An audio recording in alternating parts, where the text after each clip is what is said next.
Hi friends, പുതിയൊരു വീഡിയോയിലേക്ക് എല്ലാവർക്കും സ്വാഗതം. ധനൻ ശബരിയും അനിതയും കൂടി ബൈക്കിൽ വരുന്നത് കണ്ട് മുള്ളുമുനയും വെച്ച് സംസാരിച്ച് ചിരിച്ചോണ്ട് നിൽക്കാണ്ട്. അപ്പോൾ ശബരി ചോദിക്കുകയാണ്, എന്താ ധനേട്ടാ ഇങ്ങനെ ചിരിക്കുന്നത്, വെറുതെ ചിരിക്കുകയാണോ എന്ന് പറയുമ്പോൾ, വെറുതെ ചിരിക്കുകയൊന്നുമല്ല, നിങ്ങളുടെ വരവ് കണ്ടിട്ട് ഞാൻ ചിരിച്ചതാണ്. നിങ്ങൾ രണ്ടുപേരും കൂടി വരുന്നത് കാണുമ്പോൾ ഭാര്യയും ഭർത്താവും വരുന്നത് പോലെയുണ്ട് എന്ന് പറയട്ടോ. അപ്പോൾ ധനേട്ടാ, ഞാനും വാസന്തി ചേച്ചിയും കൂടി വരുമ്പോഴും ഇത് തന്നെയാണോ പറയേണ്ടത് എന്ന് ചോദിക്കുമ്പോൾ, അല്ല, അപ്പോൾ ഞാൻ അങ്ങനെ പറയില്ല, നിങ്ങൾ രണ്ടുപേരും വരുമ്പോൾ അമ്മയും മോനും വരുന്നത് പോലെയാണ് തോന്നുന്നത്. പക്ഷേ ഇതിപ്പോൾ അനിതയുമായിട്ട് വരുമ്പോൾ അങ്ങനെയല്ലല്ലോ എന്ന് പറയുമ്പോൾ അനിത അങ്ങ് ദേഷ്യപ്പെട്ടിട്ട് ചോദിക്കുകയാണ്, എന്താ അനിതയ്ക്ക് എന്താ കൊമ്പുണ്ടോ, ഒന്ന് മാറി നിൽക്ക് ധനേട്ട, ആദ്യം മനസ്സ് നന്നാക്കാൻ നോക്ക് എന്നും പറഞ്ഞ് ദേഷ്യപ്പെട്ടിട്ട് അനിതയും ശബരിയെ അകത്തേക്ക് പോവാട്ടെ. ധനം മനസ്സിൽ ചിന്തിക്കുകയാണ്, നിനക്ക് രണ്ട് കൊമ്പുണ്ട് അനിതയെ, അതൊക്കെ ഓടിക്കാനുള്ള ആയുധം എൻ്റെ അടുത്ത് കിട്ടിയിട്ടുണ്ട് എന്ന് പറയട്ടോ. പിന്നീട് ശബരിയും അനിതയും കൂടി നേരെ അച്ഛൻ്റെ അടുത്തേക്ക് ചെല്ലുകയാണ്. എന്നിട്ട് അച്ഛനുമായിട്ട് കാര്യങ്ങളൊക്കെ പറയാണ്. അപ്പോൾ രാമനാഥനോട് ശബരി പറയാണ്, അവരെ തുരത്തിൽ തന്നെ ഉണ്ട്, അവരെ സഹായിക്കാൻ അവിടെ ആളുണ്ട് എന്നൊക്കെ പറയുമ്പോഴാണ് ധനൻ അവിടേക്ക് വരുന്നത്. എന്നിട്ട് ധനം പറയാണ് കാര്യങ്ങൾ അറിയാൻ വേണ്ടിയിട്ട്, അല്ല തുരത്തിൽ എന്താണ് പ്രശ്നം, തുരത്തിൽ നമ്മളെ അറിയുന്ന ആളുകളുണ്ട് എന്ന് പറയുമ്പോൾ ശബരി ചോദിക്കുക, അതാരാ എന്ന് ചോദിക്കുമ്പോൾ, നമ്മുടെ കമ്പനിയിൽ ജോലി ചെയ്യുന്ന ആ മാലിനി ഇല്ലേ, വെളുത്ത് തടിച്ച് പൊക്കം കൂടിയ മാലിനി, അവളുടെ അമ്മാവനുണ്ട് തുരത്തിൽ. അപ്പോൾ ഞാൻ വേണമെങ്കിൽ ഇപ്പം തന്നെ മാലിനിയെ വിളിച്ച് സംസാരിക്കാം എന്ന് പറയുമ്പോൾ, അല്ല എന്ത് സംസാരിക്കാനാണാവോ എന്ന് ചോദിക്കുമ്പോൾ, അല്ല എന്താണ് പ്രശ്നം എന്ന് വെച്ചാൽ എന്നോട് പറഞ്ഞാൽ മതി, അത് സംസാരിച്ചോളാം. അപ്പോൾ തൽക്കാലം ഇപ്പോൾ ഒരു പ്രശ്നവുമില്ല, അളിയൻ ഇപ്പോൾ കമ്പനിയിലെ മുഴുവൻ ലേഡി സ്റ്റാഫുകളുടെയും മൊബൈൽ നമ്പറും കാര്യങ്ങളൊക്കെ ഉണ്ട് എന്ന് അറിയാം, പക്ഷേ കമ്പനിയിൽ ഇനി പ്രശ്നമാവാതിരുന്നാൽ മാത്രം മതി എന്നും പറഞ്ഞ് ശബരി അകത്തേക്ക് പോവാണ്. അത് കേട്ടപ്പോൾ രാമനാഥനും അനിതയെ അങ്ങ് ചിരിക്കാൻ കേട്ടോ. അപ്പോൾ അങ്ങ് ദേഷ്യം പിടിച്ചിട്ട് പറയണ, അല്ല ഇവിടെ ആണുങ്ങളുള്ള വീടാണ്, നീ ഇങ്ങനെ കറങ്ങാൻ പോയി വന്നിട്ട് ഇവിടെ ഒന്നും വെച്ച് വിളമ്പൊന്നും വേണ്ട, ഞങ്ങൾക്ക് പോയിട്ട് ചായ എടുത്തുകൊണ്ട് വായോ എന്ന് അധികാരത്തിൽ പറയുമ്പോൾ രാമനാഥൻ പറയണേ, ഇതൊക്കെ അധികാരത്തിൽ നിന്റെ ഭാര്യ വാസന്തിയോടാണ് പറയേണ്ടത്, അല്ലാതെ ഇവളോടല്ല എന്ന് പറയുമ്പോൾ, എങ്കിൽ ആദ്യം അച്ഛൻ്റെ മകളോട് പറയണം, ഞാനെന്ത് പറഞ്ഞാലും വാസന്തിക്ക് ഒരു വിലയുമില്ലല്ലോ, അതുകൊണ്ടാണ് എല്ലാവരും എന്നെ ഇങ്ങനെ ചവിട്ടി തേക്കുന്നത്. പക്ഷെ ഒരു കാര്യമുണ്ട്, അച്ഛൻ്റെ മകളോടെ ഒന്ന് പറഞ്ഞേക്ക് ഇങ്ങനെ വൈകി വരുന്ന ഏർപ്പാടൊന്ന് നിർത്തിയേക്കാൻ എന്നും പറഞ്ഞ് അകത്തേക്ക് പോവാട്ടോ. അപ്പോൾ രാമനാഥൻ അതിനെക്കുറിച്ച് ഒന്ന് ചിന്തിക്കുകയാണ്. വാസന്തി ഇങ്ങനെ നേരം വൈകി വന്നാൽ ശരിയാവില്ലല്ലോ എന്നുള്ള ഭാവത്തിൽ. പിന്നീട് മഞ്ചാടിയുടെ ഫോണിലേക്ക് അനന്തമാഷ് വിളിക്കുകട്ടോ. അങ്ങനെ ഫോൺ അടിക്കുന്നത് കാണുമ്പോൾ ദയ ഓടി വരികയാണ്. എന്നിട്ട് അനുപമയുടെ അടുത്തേക്ക് പറയാണ്, ചേച്ചി അച്ഛൻ വിളിക്കുന്നുണ്ട്, ഇനിയിപ്പോൾ എന്ത് ചെയ്യും, മഞ്ചാടിയുടെ കാര്യം വല്ലതും അറിഞ്ഞിട്ടുണ്ടാകുമോ എന്ന് ചോദിക്കും. അച്ഛൻ അതൊന്നും അറിഞ്ഞിട്ടുണ്ടാവില്ല, പക്ഷേ മഞ്ചാടിയെ ചോദിച്ച് നമ്മൾ എന്തു പറയും, എന്തായാലും നീ ആ ഫോൺ ഇങ്ങ് തായോ എന്ന് പറഞ്ഞ് അനുപമ ഫോൺ എടുക്കാൻ വേണ്ടി നോക്കുമ്പോഴത്തേക്കും ഫോണ് കട്ടാവട്ടോ. അപ്പോൾ അനുപമ പറയാണ്, ഫോണ് കട്ടായാലോ, തിരിച്ചു വിളിക്കാനും പറ്റില്ല, ഇത് ലോക്കാണ്, ഇനിയിപ്പോൾ എന്ത് ചെയ്യും, അച്ഛൻ ഇനിയിപ്പോൾ വൈകിട്ട് വന്നാലും വിളിക്കും, അപ്പോഴും മഞ്ചാടി കിട്ടിയില്ലെങ്കിൽ അച്ഛൻ എല്ലാ കാര്യവും അറിയും, എന്ത് ചെയ്യും എന്നൊക്കെ ഇങ്ങനെ വിഷമത്തിൽ ഇങ്ങനെ അനുപമയും ദയയും ഭാനുമയും ഇങ്ങനെ നിൽക്കുകയാണ് കേട്ടോ. അങ്ങനെ അനുപമയുടെ ഫോണിൽ നിന്നും തിരിച്ചു വിളിക്കുകയാണ്. അപ്പോൾ ആ സമയത്ത് അനന്തമാഷ് മനസ്സിൽ കരുതാണ്, ആ മഞ്ചാടി മോൾ ഇപ്പോൾ കോളേജിലായിരിക്കും, അതുകൊണ്ടായിരിക്കും ഫോൺ എടുക്കാത്തത്, ഞാൻ വിളിക്കാൻ പാടില്ലായിരുന്നു, ഇനിയിപ്പോൾ എന്തായാലും കോളേജ് കഴിഞ്ഞ് വന്നാൽ അവൾ എൻ്റെ നമ്പർ കണ്ട തിരിച്ചു വിളിച്ചോളും എന്നൊക്കെ ഇങ്ങനെ ചിന്തിക്കുമ്പോഴാണ് പെട്ടെന്ന് അനുപമയുടെ കോള് വരുന്നത്. അപ്പോൾ അനുപമയാണെന്ന് പോലും നോക്കാതെ മഞ്ചാടി മോളെ എന്ന് പറഞ്ഞ് വിളിക്കുകയാണ് കേട്ടോ. അയ്യോ അച്ഛാ, ഇത് ഞാനാണ്, അനുപമയാണെന്ന് പറയുമ്പോൾ, ആ മോളാണോ, ഞാൻ മോളുടെ നമ്പർ ശ്രദ്ധിച്ചില്ല, മഞ്ചാടി മോൾ കോളേജിൽ പോയിട്ടുണ്ടാവുമല്ലേ, ഞാൻ മഞ്ചാടിയോട് ഒരു കാര്യം പറയാനായിരുന്നു എന്ന് പറയുമ്പോൾ, എന്താണെങ്കിലും അച്ഛൻ എന്നോട് പറഞ്ഞോളൂ എന്ന് പറയുമ്പോൾ, അല്ല ഞാനിപ്പോൾ ഇക്കാര്യം നിന്നോട് പറഞ്ഞാലും നീ ഇപ്പോൾ അമ്പളി പറഞ്ഞതുപോലെ മഞ്ചാടിയോട് ഇക്കാര്യം സംസാരിക്കേണ്ട എന്നാ പറയാ, നമുക്ക് മക്കൾക്ക് നല്ല കാര്യം വരുമ്പോൾ അച്ഛനമ്മമാർക്ക് അത് പറയാഞ്ഞിട്ടൊരു സമാധാനം ഉണ്ടാവില്ല, മഞ്ചാടിക്ക് നല്ല ഭാഗ്യമുള്ള സമയമാണ് ഇപ്പോൾ എന്ന് പറയുമ്പോൾ അനുപമ, ആ അത് ശരിയാണ് അച്ഛാ, മഞ്ചാടിക്കിപ്പോൾ നല്ല ഭാഗ്യമുള്ള സമയം തന്നെയാണ് എന്ന് പറയട്ടോ. അങ്ങനെ മഞ്ചാടി കോളേജിൽ നിന്നും വരട്ടെ, എന്നിട്ട് ഞാൻ അവളോട് ആദ്യം സംസാരിക്കട്ടെ, എന്നിട്ട് പിന്നെ നിന്നോട് ഞാൻ പറഞ്ഞോളാം, അതിൽ നിനക്ക് വിഷമമൊന്നുമില്ലല്ലോ അനുപമേ എന്ന് ചോദിക്കുമ്പോൾ, ഇല്ല അച്ഛാ എന്ന് പറഞ്ഞിട്ടാണ് കേട്ടോ ഫോൺ വെക്കുന്നത്. വെച്ച ശേഷം ഭാനുമ്മ ചോദിക്കുകയാണ്, അല്ല എന്തിനാണ് അച്ഛൻ വിളിച്ചത് എന്ന് ചോദിക്കുമ്പോൾ, എന്തോ ഒരു ഭാഗ്യം വന്നിട്ടുണ്ട് എൻ്റെ മഞ്ചാടി മോൾക്ക് എന്നൊക്കെ പറഞ്ഞിട്ടാണ് അച്ഛൻ വിളിച്ചിട്ടുള്ളത്, എന്തായാലും ഇക്കാര്യത്തെക്കുറിച്ചൊക്കെ അച്ഛൻ അറിഞ്ഞ അച്ഛനാകെ തകർന്നു പോകും, ഇന്ന് മഞ്ചാടിയെ തെരഞ്ഞു പോയവർക്ക് മഞ്ചാടിയെ കിട്ടിയാൽ മതിയായിരുന്നു എന്നൊക്കെ വിഷമത്തോടു കൂടി ദയയും അനുപമയും ഭാനുമ്മയും കൂടി സംസാരിക്കുകയാണ്. പിന്നീട് രാത്രിയാകുന്ന സമയത്ത് മഞ്ചാടിയും ജീവൻ രാജും കൂടി സംസാരിക്കുകയാണ് കേട്ടോ. എന്നിട്ട് മഞ്ചാടി പറയണ, നാളെ തന്നെ അമ്പലത്തിൽ പോയിട്ട് നമുക്ക് താലികെട്ട് ചടങ്ങ് നടത്താം എന്ന് പറയുമ്പോൾ, ഇനിയും ആ അമ്പലത്തിലേക്ക് പോകുമ്പോൾ അവരുടെ മുന്നിൽ നമ്മളിപ്പോൾ ഒരു നോട്ടപ്പുള്ളികളായിരിക്കും എന്നൊക്കെ പറഞ്ഞ് നിൽക്കുന്ന സമയത്താണ് മുരുകനും പവിത്രനും കൂടി വരുന്നത്. എന്നിട്ട് ആസിഫിൻ്റെ കാര്യം പറയാണ്, ആസിഫിന് നിങ്ങളുടെ താലിമാല വാങ്ങാൻ പോലും കഴിഞ്ഞിട്ടില്ല, അവനാകെ പ്രശ്നത്തിലാണ്, സാമ്പത്തികമായിട്ടും നല്ല പ്രശ്നത്തിലാണ്, അവൻ അവൻ അതൊന്നും വാങ്ങിയിട്ടില്ല. പക്ഷേ നിങ്ങളുടെ താലികെട്ട് ചടങ്ങ് നടത്താനുള്ള പൈസയൊക്കെ ഞാൻ സംഘടിപ്പിച്ചിട്ടുണ്ട്.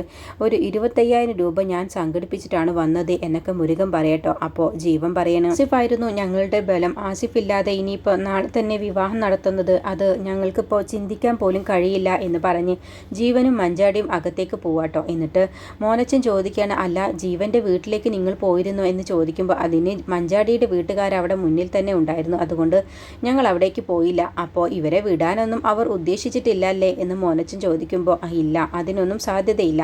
അപ്പോൾ ഇവരിനി പുറത്തിറങ്ങാതിരിക്കുന്നതാണ് ഏറ്റവും നല്ലത് എന്ന് മുരുകൻ പറയണം. പിന്നീട് സുശീലയും ഇന്ദ്രനും സത്യനും ശ്യാമും സോനയും പ്രതിഭയും കൂടി വള പോയതിനെ കുറിച്ച് സംസാരിക്കാൻ കേട്ടോ. അപ്പോൾ സത്യം പറയാണ്, പ്രതിഭയുടെ കയ്യിൽ 3 വളയുണ്ടായിരുന്നു, അത് സത്യം തന്നെയാണ്.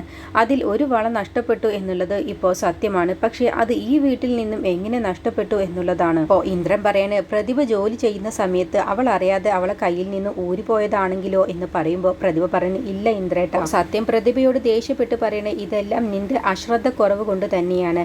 ആഭരണങ്ങളൊക്കെ എടുത്തു വെക്കുമ്പോൾ ഒന്ന് സൂക്ഷിച്ചു വെച്ചുകൂടാമായിരുന്നല്ലോ എന്ന് പറയുമ്പോൾ ശ്യാമ പറയണ, അതിനെ പ്രതിഭ കുളിക്കാൻ പോകുന്ന സമയത്ത് ഊരി വെച്ച് അപ്പം തന്നെ വന്ന് ഇടാലോ എന്ന് കരുതിയിട്ടാവും. അതിനിടയ്ക്ക് ഇങ്ങനെ സംഭവിക്കുമെന്ന് അവൾക്കും അറിയില്ലല്ലോ. സോന പറയണേ, എന്തായാലും കള്ളം വന്ന് എടുത്തോണ്ട് പോയതല്ല, എങ്കിൽ പിന്നെ എല്ലാം കൊണ്ടുപോകല്ലേ, ഇതിപ്പോൾ ഒരെണ്ണം മാത്രമല്ലേ എടുത്തിട്ടുള്ളൂ എന്ന് പറയുമ്പോൾ സുശീല അങ്ങ് പറയാണ്, ഇത് തന്നെയല്ലേ സോന ഞാൻ പറഞ്ഞത്, ഇത് ഇവളുടെ കളിയാണെന്ന്. ഈ വീട്ടിലുള്ളവരെ എല്ലാം ഒന്ന് മുൾമുനയിൽ നിർത്താൻ വേണ്ടി ഇവൾ അത് മാറ്റി വെച്ചതാവും. സത്യം പറയണ, അമ്മ എന്താ പറഞ്ഞു വരുന്നത്? പ്രതിഭ അപ്പോൾ കള്ളം പറയുന്നതാണെന്നോ? അതേടാ, എനിക്ക് അങ്ങനെയാണ് തോന്നുന്നത്. അവൾ അത് മാറ്റി വെച്ചതാവും, അല്ലെങ്കിൽ അവൾ ഇവിടെ വെറുതെ പ്രശ്നമുണ്ടാക്കാൻ വേണ്ടി പറയുന്നതാവും. അവളുടെ മുറിയിൽ അവൾ സ്വർണം ഊരി വെച്ചത് ആരും കണ്ടിട്ടില്ല. അവൾ തന്നെ പറയുന്നു ഊരി വെച്ചെന്ന്, അവൾ തന്നെ പറയുന്നു ഒരെണ്ണം കാണാനില്ല. പറയുന്നത് എങ്ങനെ വിശ്വസിക്കും? ഇവള് പറയുന്നു അവളുടെ കയ്യിൽ 3 വള ഉണ്ടായിരുന്നെന്ന്. പക്ഷേ സത്യ, നീ പോലും ശ്രദ്ധിച്ചിട്ടുണ്ടോ ഇവളുടെ കയ്യിൽ 3 വള ഉണ്ടായിരുന്നെന്ന്? സോന, നീ കണ്ടിട്ടുണ്ടോ എന്ന് ചോദിക്കാട്ടോ. അപ്പോൾ സോന പറയണേ, ഞാൻ അതൊന്നും ശ്രദ്ധിക്കാറില്ല അമ്മേ. അപ്പോൾ ശ്യാമു പറയണേ, അല്ല പ്രതിഭയുടെ കയ്യിൽ 3 വള ഉണ്ടായിരുന്നു. ഞാനും സത്യനും നടത്തം കഴിഞ്ഞ് രാവിലെ വന്ന സമയത്ത് പ്രതിഭ ഞങ്ങൾക്ക് ചായ തരുന്ന സമയത്ത് അവളുടെ കയ്യിൽ 3 വളയുള്ളത് ഞാൻ കണ്ടതായിരുന്നു. അത് കേട്ടതോടുകൂടി സുശീലയുടെ അടവെടുത്തിട്ട് പറയണം, ഓ നീ ആള് കൊള്ളാലോടാ, നീ അവളുടെ ഭർത്താവിന് പോലും അവളുടെ കയ്യിൽ 3 വളയുണ്ടോ എന്നുള്ളത് അറിയില്ല, അതൊക്കെ നീ നോട്ടമിട്ട് വെച്ചിരിക്കുന്നു. അപ്പോൾ ഇനി വേറെന്തെങ്കിലും നീ നോട്ടമിട്ട് വെച്ചിട്ടുണ്ടോടാ എന്നങ്ങ് ചോദിക്കുമ്പോഴത്തേനും സോനയ്ക്ക് അങ്ങ് ദേഷ്യം വരുമ്പോൾ, ദേ അമ്മ വെറുതെ ഓരോന്ന് പറയാൻ നിൽക്കണ്ട. എൻ്റെ ഭർത്താവിനെ കുറിച്ച് മോശമായിട്ട് എന്തെങ്കിലും പറഞ്ഞാൽ ഞാൻ അത് കേട്ടോണ്ട് നിൽക്കില്ല. ഓ എൻ്റെ ഭാഗ്യം, അല്ലെങ്കിൽ ആ സമയത്ത് ശ്യാമേട്ടൻ ഇവിടെ ഉണ്ടായിരുന്നെങ്കിൽ ശ്യാമേട്ടനെ പോലും അമ്മ സംശയിക്കുമായിരുന്നു എന്ന് പറയുമ്പോൾ ഇന്ദ്രൻ പറയണ, അമ്മ പറയുന്നതിലും കാര്യമുണ്ട്. പ്രതിഭ ആ വള വേറെ എവിടെയെങ്കിലും ഊരി വെച്ചിട്ടുണ്ടെങ്കിലോ അവളത് മറന്നതാണെങ്കിലോ ശരിക്കും ഒന്ന് ആലോചിച്ച് നോക്ക്, വേറെ എവിടെയെങ്കിലും മാറ്റി വെച്ചിട്ടുണ്ടോ എന്നുള്ളത്. അല്ലാതെ ഈ വീട്ടിൽ നിന്നും ഒരിക്കലും നിന്റെ സ്വർണം നഷ്ടപ്പെടാൻ സാധ്യതയില്ല എന്ന് പറയുമ്പോൾ സുശീല പറയണ, അവൾക്ക് ആലോചിക്കാനൊന്നുമില്ല ഇന്ദ്ര, ആ വള എവിടെയുണ്ടെന്നുള്ളത് അവൾക്കറിയാം. എന്നിട്ട് 2 ദിവസം കഴിഞ്ഞാൽ അവൾ അത് അവളുടെ അച്ഛന് കൊണ്ടുകൊടുക്കും. അപ്പോൾ ഇന്ദ്രൻ പറയണ, അമ്മ വെറുതെ ഇല്ലാത്ത കാര്യങ്ങളൊന്നും പറയണ്ട. ഞാൻ ഇല്ലാത്ത കാര്യമൊന്നുമല്ല പറഞ്ഞത്, അവളുടെ പെട്ടിയും പ്രമാണവും എടുത്ത് പരിശോധിച്ച് നോക്ക്, അതിൽ തന്നെ ഉണ്ടാവും. ബുധന്റെ അല്ലേ മോള് ഇവള്? കല്യാണം കഴിഞ്ഞ പിറ്റേ ദിവസം എൻ്റെ കയ്യിൽ കൊണ്ടുവന്ന ആഭരണങ്ങളെല്ലാം സത്യനെ കൊണ്ട് തിരിച്ചു വാങ്ങിപ്പിച്ചവളാണ് ഈ നിൽക്കുന്നവള്. സത്യത്തിൽ ആ ആഭരണങ്ങളൊക്കെ സ്വർണം തന്നെയാണാവോ, മുക്കുപണ്ടമായിരുന്നോന്നാവോ എന്ന് പറയുമ്പോൾ പ്രതിഭ കരഞ്ഞുകൊണ്ട് പറയണേ, സത്യേട്ടാ ഇപ്പം തന്നെ അമ്മയുടെ ഈ സംശയങ്ങളൊക്കെ തീർത്തു കൊടുക്കണം. ആദ്യം സ്വർണ്ണങ്ങളെല്ലാം ശരിക്കും സ്വർണ്ണമാണോ എന്നുള്ളത് അമ്മയ്ക്ക് തെളിയിച്ചു കൊടുക്കണം. അത് കഴിഞ്ഞ് എൻ്റെ എല്ലാ ബാഗുകളും പരിശോധിച്ചിട്ട് അപ്പോൾ പിന്നെ ഞാൻ എടുത്തു വെച്ചതാണെന്നുള്ളത് അറിയാലോ. എന്താ സത്യേട്ടാ എന്ന് പറയട്ടോ. അപ്പോൾ സുശീല പറയും, എന്താ സത്യ, നിനക്കതിന് സമ്മതമാണോ എന്ന് ചോദിക്കുമ്പോൾ സത്യം പറയണ, എനിക്കതിന് സമ്മതമാണ്. പക്ഷേ ഒരു കാര്യമുണ്ട്, ഈ വീട്ടിലെ എല്ലാവരുടെയും ബാഗ് പരിശോധിക്കേണ്ടി വരും. അപ്പോഴത്തേക്കും ഇന്ദ്രൻ ദേഷ്യപ്പെട്ടിട്ട് എണീറ്റിട്ട് പറയും, സത്യ നീ എന്താടാ നമ്മുടെ അമ്മയെയും സോനയെയും കള്ളിയാക്കാൻ വേണ്ടി നോക്കുകയാണോ? ഇവർക്ക് നിന്റെ ഭാര്യയുടെ സ്വർണ്ണമൊന്നും മോഷ്ടിക്കേണ്ട ആവശ്യമില്ല എന്ന് പറയുമ്പോൾ, എൻ്റെ ഭാര്യയ്ക്ക് കള്ളം പറയേണ്ട ആവശ്യവും ഇല്ല എന്ന് സത്യം പറയട്ടോ. ഇവിടെ പരിശോധിക്കുകയാണെങ്കിൽ എല്ലാവരുടെയും ബാഗും അലമാരയൊക്കെ പരിശോധിക്കണം. ശ്യാമ പറയണ, അത് ശരിയാണ്, എല്ലാവർക്കും നീതിയും ന്യായവും ഒരുപോലെയാണ്. ഡി സോനെ, നിന്റെ ബാഗും കാര്യങ്ങളും പരിശോധിക്കുന്നത് കൊണ്ട് നിനക്ക് ബുദ്ധിമുട്ടുണ്ടോ എന്ന് ചോദിക്കുമ്പോൾ, എനിക്ക് ഒരു ബുദ്ധിമുട്ടുമില്ല എന്ന് പറയട്ടോ. അപ്പോൾ ഓനെ പറയണ, അല്ല അമ്മയ്ക്ക് പരിശോധിക്കുന്നത് കൊണ്ട് ബുദ്ധിമുട്ടുണ്ടോ എന്ന് ചോദിക്കുമ്പോൾ, എനിക്ക് ഒരു ബുദ്ധിമുട്ടുമില്ലടി, പക്ഷേ അതോടുകൂടി എല്ലാം കഴിയുമെന്നുള്ളത് നിങ്ങൾ ഓർത്തു. സ്വന്തം അമ്മയെ കള്ളിയാക്കാൻ വേണ്ടി നോക്കുകയാണോടാ എന്ന് സത്യനോട് ചോദിക്കുമ്പോൾ ഇന്ദ്രൻ ദേഷ്യത്തിൽ പറയണ, ഇല്ല അമ്മയ്ക്കെതിരെ അവൻ ഒരു ചെറുവിരൽ പോലും അനക്കില്ല. ഇത് അമ്മയുടെ വീടാണ്, അമ്മയ്ക്ക് വേണ്ടി ഞാൻ ഉണ്ടാക്കിയ വീടാണ്. അങ്ങനെ ചെയ്താൽ അവരാരും പിന്നെ ഈ വീട്ടിലുണ്ടാവില്ല. ഇത് ഇന്ദ്രന്റെ വാക്കാണെന്നും പറഞ്ഞ് ദേഷ്യത്തിൽ ഇന്ദ്രനും സുശീലയും അകത്തേക്ക് പോവാട്ടോ. അപ്പോൾ ശ്യാമും സത്യനും സോനയും പ്രതിഭയും എന്ത് ചെയ്യണമെന്ന് അറിയാതെ വിഷമിച്ച് നിൽക്കുകയാണ്. പിന്നീട് വിനയനും ദാസാറും ദയയും അനുപമയും ചീരുവും കൂടി സംസാരിക്കുകയാണ്. മഞ്ചാടിയുടെ കാര്യം ഇനിയെങ്കിലും അച്ഛനോട് തുറന്ന് പറയണം, ഇനി മറച്ചു വെക്കുന്നത് ശരിയല്ല എന്ന് പറയട്ടോ. അപ്പോൾ ദാസാർ പറയണേ, ഈ രാത്രിയിൽ തന്നെ അണ്ണനോട് എല്ലാ കാര്യവും പറയണ്ട, നമുക്ക് നാളെ രാവിലെ പറയാം. അപ്പോൾ അമ്പിളിയും രഘുവും കൂടി അണ്ണനെയും കൂട്ടി ഇവിടേക്ക് വരട്ടെ, നമുക്ക് എല്ലാവർക്കും കൂടി അണ്ണനോട് സംസാരിക്കാം എന്ന് അവർ തീരുമാനമെടുക്കുകയാണ്. പിന്നീട് മാഷ് മഞ്ചാടിയെ കുറിച്ച് തന്നെ ഓർത്ത് അങ്ങനെ ഉറങ്ങിപ്പോവാണ്ട. അങ്ങനെ ഉറക്കത്തിൽ ഒരു സ്വപ്നം കാണുകയാണ്. മഞ്ചാടി പ്രാർത്ഥിക്കുന്ന സമയത്ത് മാഷ് അവളെയും കൂട്ടി പോകുന്ന സമയത്ത് പെട്ടെന്ന് ജീവൻ വരുന്നത്. അങ്ങനെ ജീവനെ കണ്ടപ്പോൾ മഞ്ചാടി മാഷിൻ്റെ കൈ തട്ടി മാറ്റിയ ശേഷം ജീവൻ്റെ കൂടെ ഇറങ്ങിപ്പോകുന്നതായിട്ട് മാഷ് സ്വപ്നം കാണട്ടോ. അങ്ങനെ മാഷ് പെട്ടെന്ന് ഞെട്ടി ഉണരുകയാണ്. എന്താവും ഞാൻ ഇങ്ങനെ ഒരു സ്വപ്നം കണ്ടത് എന്നുള്ള ഭാവത്തിൽ. പിറ്റേ ദിവസം രാവിലെ ആകുന്ന സമയത്ത് സുശീല മാഷിനെ കാണാൻ വേണ്ടി വരികയാണ് കേട്ടോ. അപ്പോൾ മാഷിനോട് കടയുടെ കാര്യം സമ്മതിക്കണം, അവരെങ്ങാനും എതിർപ്പ് പറയുകയാണെങ്കിൽ മഞ്ചാടിയുടെ കാര്യം പറഞ്ഞ് കുത്തി നോവിപ്പിക്കണം മാഷിൻ്റെ മനസ്സ് എന്നുള്ള ഉദ്ദേശത്തിലാണ് കേട്ടോ സുശീല വരുന്നത്. അങ്ങനെ സുശീല വീട്ടിലേക്ക് വരുന്ന സമയത്ത് അമ്പിളിയും രഘുവും ഉണ്ടാവും. അപ്പോൾ മാഷ് എവിടെ എന്ന് ചോദിക്കുമ്പോൾ, എന്തിനാണാവോ നിങ്ങളിപ്പോൾ ഇവിടേക്ക് വരുന്നത്? അല്ല, എനിക്കിപ്പോഴും ഇവിടേക്ക് വരാലോ, കാരണം അനുപമയും ഇന്ദ്രനും തമ്മിൽ ഇപ്പോഴും ഡിവോഴ്സ് ആയിട്ടൊന്നുമില്ലല്ലോ. ഞാനിപ്പോൾ മാഷിനെ കണ്ടൊരു കാര്യം സംസാരിക്കാനാണ്. എന്താണാവോ നിങ്ങൾക്ക് സംസാരിക്കാനുള്ളത്? എന്ത് വേണമെങ്കിലും ആദ്യം ഞങ്ങളോട് പറഞ്ഞാൽ മതി എന്ന് അമ്പിളി പറയട്ടോ. അപ്പോൾ ഞാനിപ്പോൾ മാഷിനോട് സംസാരിക്കാൻ വന്നത്, ഇന്ദ്രൻ നോക്കി നടത്തുന്ന കട ഇപ്പോൾ അനുപമ വിട്ടുകൊടുക്കാൻ വേണ്ടി പറഞ്ഞിട്ടുണ്ടല്ലോ, അപ്പോൾ അതിനെക്കുറിച്ച് സംസാരിക്കാനാണ്. അതിലെന്താ, ഒരു മാറ്റവുമില്ല, അത് അനുപമയ്ക്ക് തന്നെ ഇന്ദ്രൻ വിട്ടുകൊടുക്കണം എന്ന് അമ്പിളി പറയട്ടോ. വിട്ടുകൊടുക്കുന്നതിലൊന്നും ഒരു കുഴപ്പവുമില്ല, പക്ഷേ ആ കടയിലുള്ള സാധനങ്ങളെല്ലാം എൻ്റെ ഇന്ദ്രൻ്റേതല്ലേ. അപ്പോൾ അനുപമയ്ക്ക് ആ കട വാങ്ങിച്ചു കൊടുത്തത് ദാസാറാണ്. അന്ന് 25 ലക്ഷം രൂപ കൊടുത്തിട്ടാണ് ദാസാർ ആ കട വാങ്ങിച്ചു കൊടുത്തത്. പക്ഷേ ഇന്നതിപ്പോൾ കൂടുതൽ വിലയായിട്ടുണ്ട്. പക്ഷെ അത് എത്ര തന്നെ വിലയായാലും ഞങ്ങൾ അത് തരാൻ തയ്യാറാണ്. അനുപമയ്ക്ക് ആ പൈസ അങ്ങ് കൊടുത്താൽ പോരെ എന്ന് ചോദിക്കുമ്പോൾ അമ്പിളി ചോദിക്കുകയാണ്, അതെത്രയാണ് നിങ്ങൾ തരാൻ ഉദ്ദേശിക്കുന്നത്? നിങ്ങളൊരു 50 ലക്ഷമാണെങ്കിൽ നിങ്ങൾ തരുമോ എന്ന് ചോദിക്കുമ്പോൾ സുശീല ചിരിച്ചോണ്ട് പറയാണ്, അതിനെന്താ, 50 ലക്ഷമല്ലേ, ഞങ്ങൾ തരാൻ തയ്യാറാണ്. അനുപമ എൻ്റെ ഇന്ദ്രന് വേണ്ടി ആ കട വിട്ട് തന്നാൽ മതി എന്നങ്ങ് പറയട്ടോ. അപ്പോൾ അതൊക്കെ കേൾക്കുമ്പോൾ രഘുവിന് ഇതിലെന്തോ ഒരു പന്തികേടും കുത്തിത്തിരിപ്പും ഉണ്ടല്ലോ. അനുപമ ഒരിക്കലും എത്ര കോടി തരാൻ പറഞ്ഞാലും ഇവർക്ക് ആ കട വിട്ടു കൊടുക്കില്ല, ഇന്ദ്രൻ ആ കട വിട്ടു കൊടുക്കില്ല. അപ്പോൾ പിന്നെ ഇവർക്ക് മറ്റെന്തൊക്കെയോ ലക്ഷ്യമുണ്ടല്ലോ എന്നുള്ള ഭാവത്തിലാണ് കേട്ടോ രഘു കേട്ടോണ്ട് നിൽക്കുന്നത്. അപ്പോൾ അമ്പിളിക്കാണെങ്കിലോ 50 ലക്ഷം എന്നങ്ങ് കേട്ടതോടുകൂടി അമ്പിളിയുടെ മനസ്സിൽ പല ലഡുകളും അങ്ങ് പൊട്ടിപ്പോവാൻ കേട്ടോ. എന്നിട്ട് അമ്പിളി, ആണോ എങ്കിൽ 50 ലക്ഷം തരുമെന്നാണ് രഘുവേട്ട പറയുന്നത്, എങ്കിൽ നമുക്ക് ഇത് അച്ഛനോടും അനുപമയോടും സംസാരിച്ചാലോ എന്നങ്ങ് ചോദിക്കാട്ടോ. അപ്പോൾ സുശീല പറയണേ, എന്നാൽ പിന്നെ അനന്തമാഷിനെ പുറത്തേക്ക് വിളിക്ക്, നമുക്കതിനെക്കുറിച്ച് സംസാരിക്കാം എന്ന് പറഞ്ഞ് മാഷിനെ വിളിച്ചു വരുത്താൻ കേട്ടോ. ഇനിയാണ് സുശീല ഇക്കാര്യം പറയാൻ പോകുന്നത്.